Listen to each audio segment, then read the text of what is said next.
Welcome to Bloodbath and Beyond. Today we review Halloween 4, The Return of Michael Myers. 10 years ago, he changed the face of Halloween. Tonight, he's back.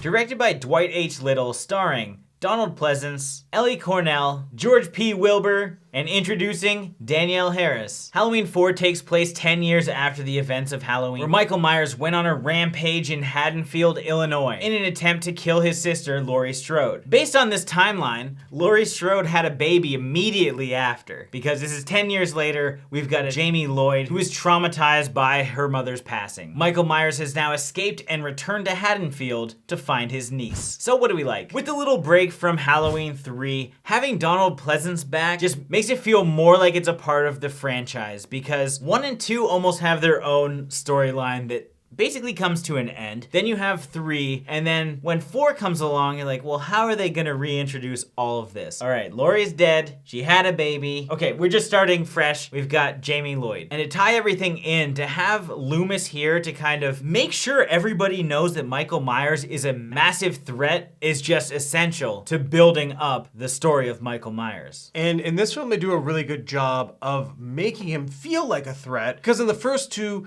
no one really knew who he was. But now all of a sudden, there's like a full witch hunt after him. The whole town hears his name, they get their shotguns, and they know they need to put an end to Michael Myers. And to me, that just makes him feel more badass. Yeah, this is like the Frankenstein lynch mob effect. It's been 10 years, we've had little shitheads dressing like Michael Myers, like TPing houses and stalking people for fun on Halloween night. Not only did this already piss us off, but now that Michael is back, it's like a real threat. Which brings us to Michael's destructive path. He did a great job in this film killing everyone. I enjoyed a lot of the on-screen kills that we got. There's some really good ones, but the one that stands out the most to me, because we've seen it in other films where the killer will have a gun and just shoot the victim. In this one, Michael uses a shotgun inventively, and I appreciated that. Or one out for Kelly. Kathleen Kinmont obviously had the strongest side boob,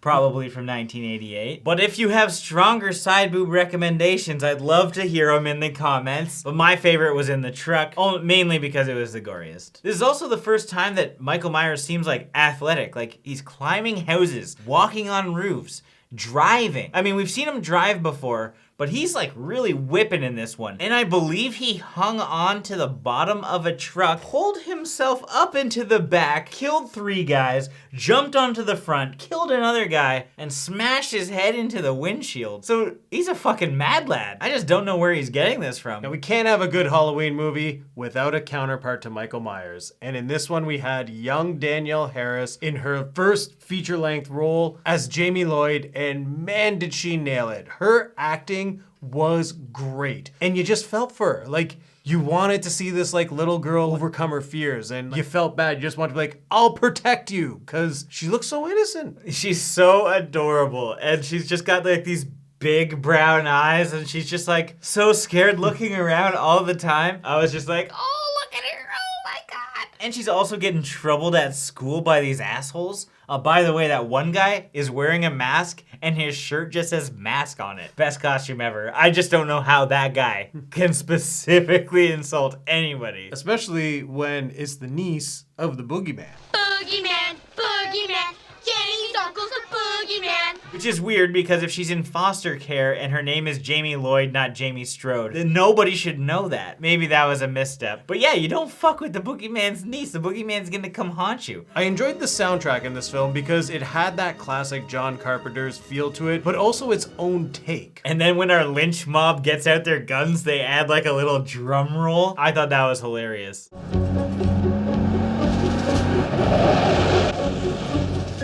Rachel was also a really solid character. While she is a shit babysitter, when she had Jamie within her sights, she was great. But I mean, you can't just let her go and like run the streets with the bullies because you're obsessed with Brady and you want to have fun with Brady. One of my favorite parts of this movie is when Michael Myers is obviously wearing a Ben Tramer mask. You can see his bright yellow beaker-like hair. Ben Tramer obviously being the poor young lad who got smashed by a car and blown up in the second one because they thought that he was Michael Myers.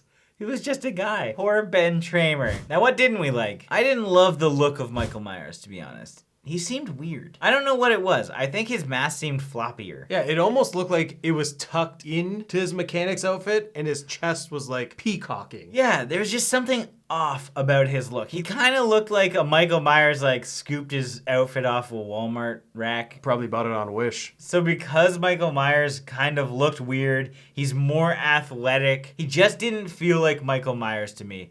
He didn't feel intimidating. Also, wait, are his eyes not blown right out of his socket anymore? Remember when he got shot directly in 2 eyes in number 2? How could he see? How could he climb a roof? He's pure evil. I don't know how much of a dislike it is, but I just didn't like how convenient everything was. Rachel and Jamie are split up. Then they meet. And then all of a sudden, Loomis and the sheriff show up. And Loomis, does he even know what Jamie Lloyd looks like? Probably not. He's been living out of state. How would he possibly know what Jamie Lloyd looks like and what she's dressed like and even who Rachel is, to be honest? So there's no way that they would know who either of those people were just driving by, especially on Halloween. Like, I know it's a movie, but some things just like were too convenient. Like Michael knowing exactly where Jamie was, who Jamie was. Okay, he's got the evil sense, can smell the bloodline. I don't know. And that comes back to like the whole Foster thing. Even if it's technically public record, people just don't know. And Michael Myers, who's been locked up in an asylum for 10 years, knows exactly where Jamie is and what she looks like, because obviously he didn't know what she looked like. How did all this come to be? This is that big plot hole that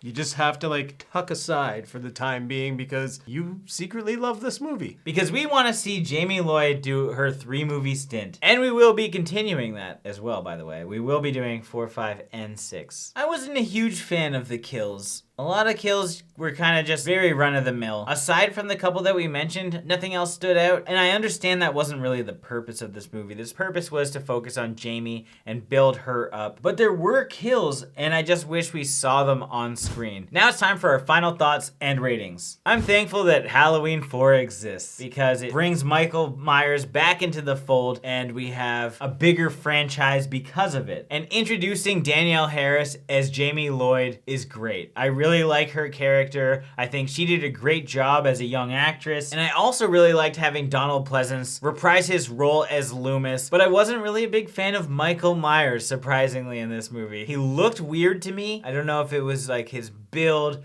or his mask or how athletic and like how he's climbing everything. Like, he just didn't feel like the same Michael Myers that I grew to love in the first 2, where he's just kind of like this slow, creeping, stalking person. That tension wasn't really there for me. At the end of the day, I think this is very middle of the road for me. So I'm gonna give this 2.5 clown costumes out of 5. Bringing Michael Myers back is awesome. Number 3 is great, but when you think Halloween, you think Michael Myers, and to have that character come back into this franchise and do what he does best was really awesome to see again. I do, however, feel that it wasn't the best looking Michael Myers, but I enjoyed this film. I really liked Danielle Harris's character as Jamie Lloyd. I thought she did a great job, especially considering it was her first film. I enjoyed how easy this film was to digest. Sure, it didn't have the same feel as 1 or 2, but it was still well paced, and then I did enjoy this ending. To me, it was good storytelling. I do wish we could have seen a few more kills, and a lot of the events just seemed too convenient for what was actually happening in the film,